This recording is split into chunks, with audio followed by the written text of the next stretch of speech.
قرآن میں میلاد کا ذکر ہے؟ پیارے معززین، نبی پاک صلی اللہ تعالی علیہ وسلم مخلوق میں سب سے اعلیٰ ہیں، الحمدللہ، سبحان اللہ۔ قرآن کریم میں کل 7000 مقامات پر آپ صلی اللہ تعالی علیہ وسلم کا واضح لفظوں میں ذکر پاک آیا ہے، سبحان اللہ۔ قرآن کریم میں آپ صلی اللہ تعالی علیہ وسلم کے مبارک ناموں کا بھی ذکر موجود ہے، سبحان اللہ۔ قرآن کریم میں آپ صلی اللہ تعالی علیہ وسلم کی جائے ولادت کا ذکر بھی موجود ہے، سبحان اللہ۔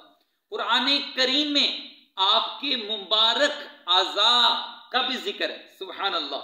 قرآن کریم میں آپ صلی اللہ تعالی علیہ وسلم کی صفات کا بھی ذکر موجود ہے۔ قرآن کریم میں آپ علیہ السلام کے فضائل کا بھی ذکر ہے، الحمدللہ، سبحان اللہ۔ قرآن کریم میں 2-4 مرتبہ نہیں بلکہ ایک محتاط اندازے کے مطابق کل 27 مقامات پر میلاد یعنی آپ علیہ السلام کی دنیا میں تشریف آوری کا ذکر موجود ہے، سبحان اللہ، سبحان اللہ۔ واللہ اعلم ورسولہ اعلم بالصواب۔